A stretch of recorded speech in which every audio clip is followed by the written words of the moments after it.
بسم الله الرحمن الرحیم. تر کوم کې شروع کړم چې په شنه موږ په دې نه بیا باندې بیا راځي. نو خبرې کوم کوم مده کې بابا په خپل ځان ټول ژوند موږ تذکرہ دي او هغه دې خبرو وکړي. زه یو څو شعرونه ورته لیکم د دنیا زموږ محدود زموږ د ډول او سینګار سړی هغه د مینې په کار پوهې هغه د کار سړی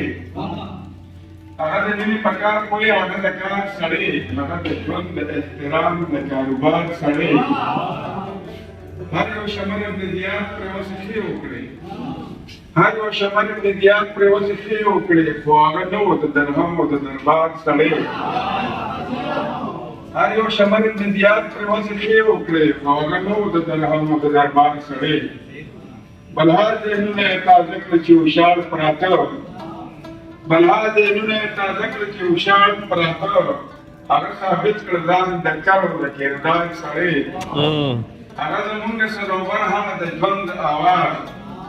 هغه زمونږ سروبر هغه د ژوند اواز لکه بلبل په خپله خاوره په چغار سړی هغه راځي د ازادۍ د هر یو تود سنګر هغه راځي د ازادۍ د هر یو تود سنګر هغه مهین هغه د ژبې او اقرار سړی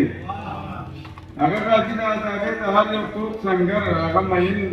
هغه د ژبې او اقرار سړی بل چرته نه وینم د ده په شان په دې خاوره بل چرته نه وینم د ده په شان په دې خاوره د پښتنو د هویت د افتخار سړی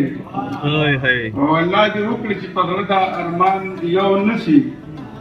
الله دې وکړي چې په زړه دا ارمان یو نه شي دا د شعور د انقلاب په انتظار سړی فتوې پرې ځکه لګېدې تل په رښتیا وینا فتوې پرې ځکه لګېدې تل په رښتیا وینا ودې وده ښار کې بس دغه یو بیدار سړی فتوې پرې ځکه لګېدې تل په رښتیا وینا ودې وده ښار کې بس دغه یو بیدار سړی راځه زه نه وینم بل د ده په شان ښکلی زمونږ محبوب زمونږ د ډول او سینګار سړی ډېره مننه ملګرو